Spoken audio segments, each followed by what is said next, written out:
y después viene la Asamblea Nacional y dice, lo posesiono, cuando existe una sentencia de por medio, y todavía no existe la sentencia de la Corte Provincial, que diga que eso se mantiene o no se mantiene. Entonces, ¿en qué país estamos? Y pone la seguridad, el gobierno pone la seguridad de la Superintendencia de Bancos para que González no pueda entrar. Entonces, ¿qué se vive con eso?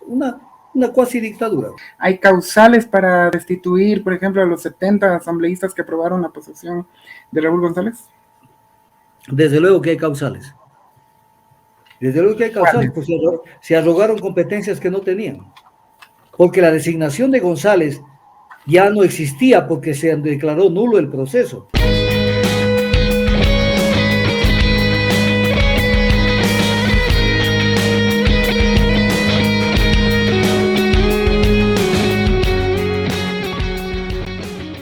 Consultarle, doctor, ¿el actuar de la Asamblea Nacional fue inconstitucional? ¿Y qué opinión le merece? El actuar de la Asamblea Nacional fue absolutamente inconstitucional, incluso violatorio del Código Orgánico Integral Penal, porque ellos permitieron la arrogación de funciones por parte de González al posesionarlo como superintendente de bancos. ¿Por qué razón? Porque la jueza que tomó la decisión y obviamente anuló el proceso de designación de González, con las razones que ella argumenta, esa sentencia, dice el artículo 24 de la Ley Orgánica de Garantías Jurisdiccionales y Control Constitucional, que las partes podrán apelar en la misma audiencia o hasta 3 días hábiles después de haber sido notificados por escrito. Entonces, si apelaron de la decisión de la jueza, y la apelación, dice, será conocida por la Corte Provincial y se radicará por sorteo. Y luego dice, la interposición del recurso, el recurso de apelación, no suspende la ejecución de la sentencia. Entonces, en concreto, cuando la Asamblea Nacional se reúne y dice, me vale un comino lo que ha hecho la Asamblea Nacional, me vale un comino, porque para mí esto es, yo puedo hacer lo que me da la gana y lo posesiono a González, pero que no saben que hay una sentencia que pueden cuestionarla, pueden decir que está mal realizada, parece la apelación, pero no pueden, mientras esa sentencia no está suspendida su ejecución, la sentencia está en firme, solamente con una resolución de la Corte Provincial se puede votar abajo la sentencia. Entonces, mientras tanto, ¿qué hace la Asamblea? Se apura y dice, lo posesionamos a González. O sea, es un acto de prepotencia que no tiene límites. Pero frente a esto, el gobierno reacciona al estilo de León Febres Cordero, que cuando no le convino la designación de la Corte Suprema de Justicia durante su gobierno, blindó a la Corte Suprema de Justicia, la rodeó con tanques tanques de guerra, para que no se posesionen los magistrados de la Corte Suprema. Igualito. O sea, yo estoy por sobre las demás funciones. Entonces, el Ejecutivo se cree el dueño del país. La Asamblea Nacional se cree igualmente el dueño del país. Y los dos pisotean la ley. Porque incluso todo esto se ve feo. Porque el candidato González, yo no estoy a favor de que lo hayan posicionado, pero el candidato González nació de la terna que envió el presidente. O sea, lo pusieron posiblemente de relleno. Eso asevere. Lo pusieron de relleno. Pero al momento de analizarlo al tema, sucede que se hizo una competencia no de 1 de 3, porque la terna son 3, sino 1 de 1, que si bien hay un reglamento interno del Consejo de Participación Ciudadana y Control Social, ese reglamento es ilegal, porque una terna es de 3. Cuando alguien no reúne las condiciones y es descalificado, como fue en este caso, que hubo una descalificación y una renuncia, se le tiene que decir al presidente, señor, compléteme la terna porque se me cayeron dos candidatos a optar por la superintendencia de bancos. Así de sencillito era. Pero no elegir 1 de 1, lo cual fue una barbaridad. Y después viene la Asamblea Nacional y dice, lo posesiono, cuando existe una sentencia de por medio, y todavía no existe la sentencia de la Corte Provincial que diga que eso se mantiene o no se mantiene. Entonces, ¿en qué país estamos? Y pone la seguridad, el gobierno pone la seguridad de la superintendencia de bancos para que González no pueda entrar. Entonces, ¿qué se vive con eso? Una cuasi dictadura. Eso es lo que vivimos. Y hacen lo que les da la gana, como que dicen, mientras yo esté aquí, sí, ponnos posición, se acabó. Yo soy el rey, como decía el rey de Francia, el Estado soy yo. Y entonces, para mucha gente decir, bueno, así es, pero no es así. En derecho no es así. En derecho Doctor, ahora, ¿qué consecuencias legales trae esa posesión en la Asamblea Nacional? ¿Hay causales para destituir, por ejemplo, a los 70 asambleístas que aprobaron la posesión de Raúl González? Desde luego que hay causales. Desde luego que hay causales, pues se arrogaron competencias que no tenían. Porque la designación de González ya no existía porque se declaró nulo el proceso. Entonces posesionaron a un don nadie, porque ya estaba declarada la nulidad del proceso. Entonces tenían que esperar a ver qué pasa con la apelación. Pero consideran que ellos son los dueños del país.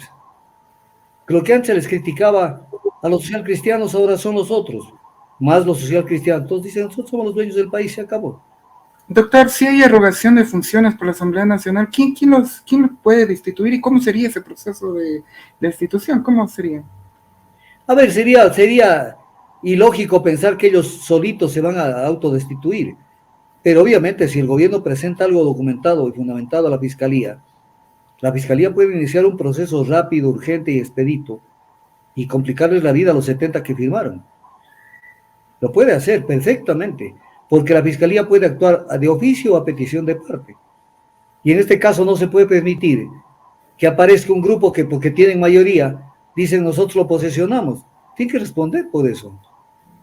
Tienen que responder acaso ellos, todo funcionario público, desde el presidente de la República, el presidente de la Asamblea Nacional, los legisladores, las cortes, todos tienen que responder en función de las competencias que tienen asignadas. Entonces esto no puede ignorarse. No puede una persona asumir competencias que no las tiene. Cada persona tiene que asumir las competencias que le dicta el ordenamiento jurídico. Entonces eso es lo trascendente en este y en otros casos. Que también, si tiene tiempo, hemos de hablar del tema del juicio político a los miembros del Consejo de la Judicatura. Sí, por favor. Sí, también tengo algunas preguntas que quiero hacerle al respecto, pero en ese sentido, el desacato de una sentencia... Permítame, sí. Artículo 233 de la Constitución. Ninguna servidora ni servidor público estará exento de responsabilidades por los actos realizados en el ejercicio de sus funciones o por omisiones y serán responsables administrativa, civil y penalmente por el manejo administrativo de fondos, bienes o recursos públicos. O sea, tienen que responder por todo lo que hacen. No es que yo hago porque me da la gana. ¿Y esto también pudiera considerarse ser un delito de carácter penal? Pero claro que es un delito de carácter penal. No tenían competencia para asignarlo. Actuaron sin competencia para posesionarlo. Se arrogaron funciones que no las tenían, tanto González cuanto los 70 de la Asamblea. Correcto. A ver, bueno, mientras tanto mencionar que Guadalupe Cabezas ejerce como superintendente de bancos subrogante, ¿no? Mencionar que Iván Correa, secretario de Administración Pública, el día de ayer dijo que el gobierno no va a permitir que se viole el Estado de Derecho. Esto en respuesta al contingente policial que está alrededor de ese organismo de control. Mientras que Raúl González dijo que es lamentable que un organismo técnico como la Superintendencia de Bancos sea sujeto a maniobras desde el gobierno. ¿Qué opinión le merece, doctor? Pero es una sinvergüencería, porque se ve que él sabe perfectamente que hubo un manejo político. Pues cuando lo llamó esa persona y le dijo que el presidente quería que renuncie. Es un tema político y además del mayor interés del presidente, porque está actuando el superintendente de bancos, tiene su competencia sobre todo el tema bancario del Ecuador. Y el presidente pues, es dueño directo o indirecto, y lo digo claro, directo o indirecto, de el Banco de Guayaquil y de los intereses que tiene este banco. e igual de los intereses que tiene el extranjero. Porque eso acaso que se quedó claro sobre el tema de los Panama Papers, eso nunca quedó claro. Él lo que hizo fue transferir todos sus derechos, transferirlos a sus hijos. ¿Y sus hijos de dónde sacaron la plata para comprar semejantes intereses económicos? Solamente en papeles, en papeles. Cuando compraron el Banisi Holding de Panamá, ese banco tiene un capital autorizado de 80 millones de dólares. Y si ellos compraron la mitad de ese capital, deben haber puesto cash 80 millones, 40 millones de dólares. Entonces viene la pregunta, nunca hubo un fiscal ni una contraloría que les diga a los hijos, no se asusten, no tenemos ninguna bronca con ustedes, pero díganme de dónde sacaron los 40 millones para comprar el Banisi Holding. Nada más, nada más. Entonces tenían que decir, aquí está la huella de dónde sacamos la plata. Era la plata de Papito. Entonces este país, el país es país así. Este país es así. ¿Qué opina, doctor, de estas declaraciones que ha hecho el consejero de Participación Ciudadana, David Rosero? Él dice que el 9 de febrero ellos denunciaron al país la injerencia del gobierno a través de la Policía Nacional, que se tomó las instalaciones para cambiar la dirección del Consejo de Participación Ciudadana. Desde ese momento, Carondelet ingresó directamente a dirigir los destinos de la institución, y esta injerencia quedó demostrada en la designación del superintendente de bancos. Además, también dice que Hernán Ulloa recibe órdenes desde Carondelet para imponer una agenda alejada de la Constitución.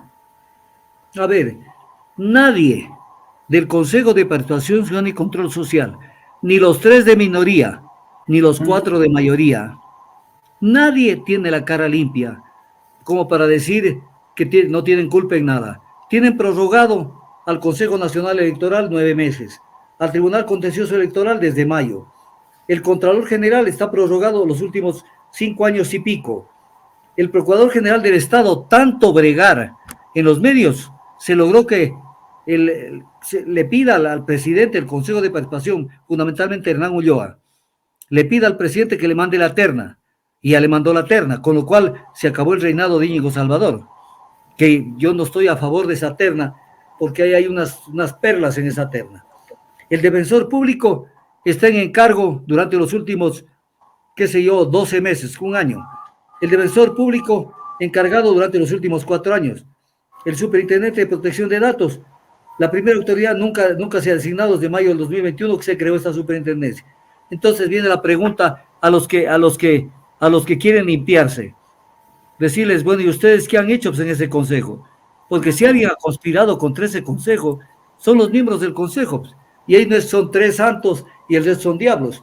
Todos han pecado de inacción, de pereza para manejar ese consejo. Porque no ha habido una institución tan deplorable como este Consejo de Participación Ciudadana y Control Social.